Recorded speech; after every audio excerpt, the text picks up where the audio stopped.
صلی اللہ تبارک و تعالی علیہ وسلم۔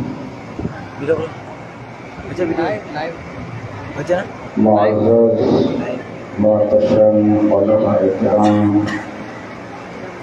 عزیز طلباء، محترم سامعین و سامعات، السلام علیکم ورحمۃ اللہ تعالی وبرکاتہ۔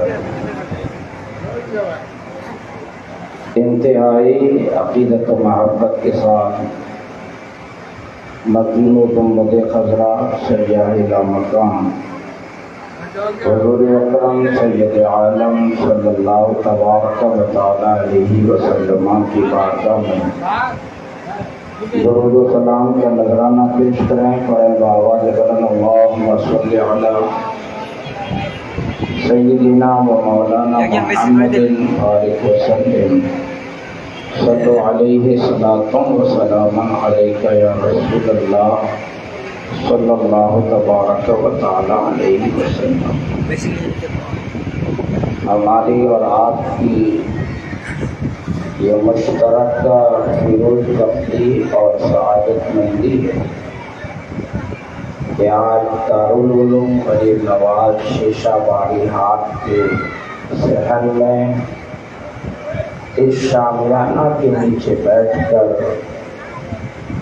شہزادہ قلوبِ امام عالی مقام امام حسین رضی اللہ تبارک و تعالی عنہ کی بارگاہ میں اپنی عقیدتوں کا خراج پیش کرنے کا اللہ رب العزت نے ایک خوبصورت اور ذری موقع ہم سب کو عنایت فرمایا ہے۔ دعا کرتا ہوں اللہ رب العزت ہم سب کی حاضری کو شرف قبولیت عطا فرمائے اور ہم سب کو امام حسین کے نقش قدم اور خطوط قدم پر چلنے کی توفیق رفیع عطا فرمائے۔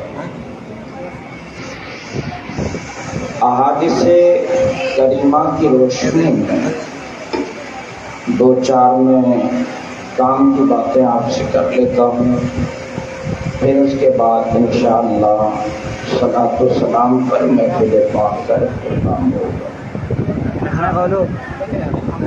ایک بات پہلے ہماری غور سے معاف کر لیں، میں اکثر محفلوں میں یہ بات عرض کر دیتا ہوں، اتر دیناج پور کی سرزمین پر جتنی محفلیں منعقد ہوتی ہیں، جتنے جلسے ہوتے ہیں، ہندوستان کے دوسرے علاقوں میں اتنی محفلیں منعقد نہیں، مگر اس کے باوجود جہالت و نادانی، شریعت سے دوری، دین سے ناواقفی جس قدر اتر دیناج پور میں ہے، اتنی شریعت سے ناشنائی ہندوستان کے کسی اور علاقے میں، اور اس کی اصل وجہ جو مجھے سمجھ میں آ رہی ہے وہ یہی ہے کہ ہم لوگ جلسوں میں، محفلوں میں جو شرکت کرتے ہیں وہ صرف رسمی شرکت کرتے ہیں۔ مولانا صاحب کیسے چیخ رہے ہیں، چلا رہے ہیں، ناخواہ نے کیسے ہاتھ پیر پچھاڑ دیا،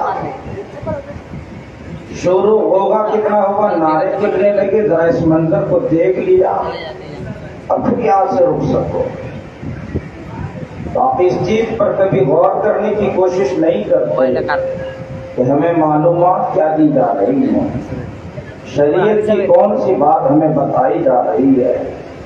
کاش اگر ہماری شرکت دینی مجلسوں میں اس نیت سے ہوتی کہ ہم کچھ سیکھنے کے لیے جلسے میں جا رہے ہیں، تو مجھے امید تھی کہ انشاءاللہ دیناج پور کے گھر گھر میں ایک ایک عالم دین ہوتا، اگرچہ وہ مدرسہ نہیں جاتا، مگر ہماری شرکت ایسی ہو نہیں رہی۔ آئیے بڑی تیزی کے ساتھ سب سے پہلے شہید کا مقام ملاحظہ کیجیے۔ شہید کہتے کسے ہیں؟ شہید کا مقام کیا ہے؟ شہید کا رتبہ کیا ہے؟ اللہ اور اس کے رسول کی بارگاہ میں شہید کو کتنی عزت اور کتنے وقار کی زندگی ملتی ہے. حدیث شریف سن لیجیے. جامع ترمذی کی حدیث ہے. حضرت سیدنا ابو ہریرہ رضی اللہ تعالی عنہ حدیث کے راوی ہیں. مصطفیٰ جان رحمت صلی اللہ علیہ وسلم نے ارشاد فرمایا لا یجد الشہید من مس القتل الا کما یجد احدکم من مس الفرس. میرے نبی نے فرمایا جب شہید میدان کارزار میں ہوتا ہے دشمنوں کی جانب سے اس پر یلغار پر حملے ہونے لگتے ہیں, ان کے جسم پر تیروں کی برسات, نشتر کی برسات, بھالوں کی برسات, تلواروں کی برسات ہوتی ہے, پورا جسم چھلنی اور پاش پاش ہو جاتا ہے.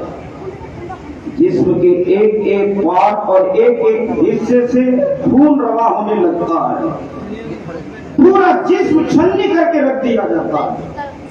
میرے نبی نے فرمایا شاید دیکھنے والے کو یہ احساس ہو کہ شہید کو بڑی تکلیف ہو رہی ہوگی, انہیں بڑی پریشانی ہو رہی ہوگی, ان کا جسم کاٹا جا رہا ہے, انہیں بڑی تکلیف کا احساس ہوگا.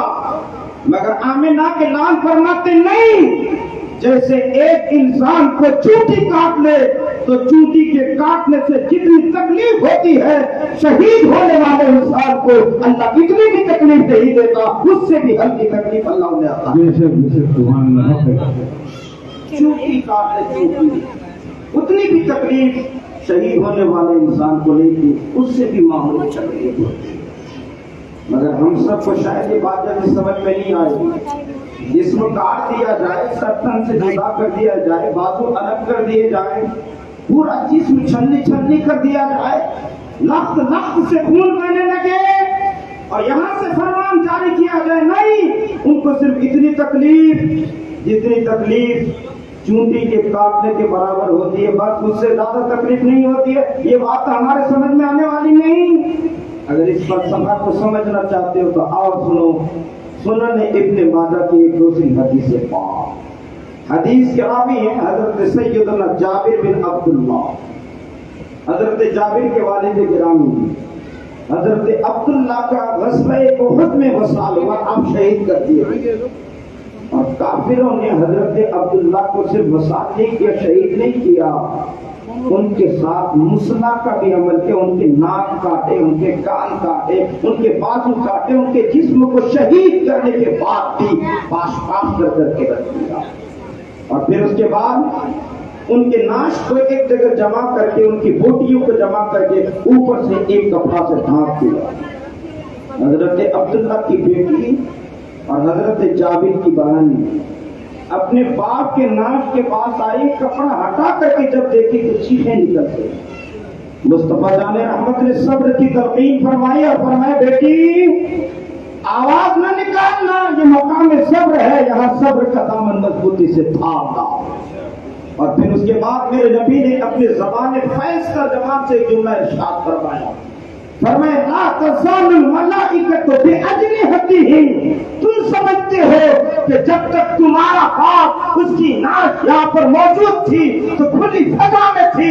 آمنہ کے لال فرماتے ہیں کھلی فضا میں ناش نہیں تھی, بلکہ اللہ نے آسمان سے فرشتوں کو بھیج دیا تھا. فرشتے تمہارے باپ کی ناش کے اوپر اپنے نورانی پروں سے ڈھانپے. پتا کیا چلا, جب انسان شہید ہوتا ہے نا تو ان کی حفاظت و سیانت کے لیے, ان کے جسم کو, ان کے ناش کو محفوظ رکھنے کے لیے, سورج کی تمازت اور گرمی سے بچانے کے لیے اللہ فرشتوں کو بھیج دیتا ہے. اور فرشتہ اپنے نورانی پروں سے اس شہید ہونے والے انسان کے جسم کو ڈھانپے رہتا ہے. اب سنیں اس کے بعد بھی پھر میرے نبی نے کیا فرمایا. فرمایا اور سنو, تم یہ سمجھ رہی تھی کہ شاید تمہارے والد کو بہت تکلیف ہوئی ہوگی, ان کے کان کاٹے گئے, ان کے لب کاٹے گئے, ان کا سر کاٹا گیا, ان کے بازو کاٹے گئے. شاید تمہیں محسوس ہو رہا ہو کہ تمہارے والد کو تکلیف بہت پہنچی ہے,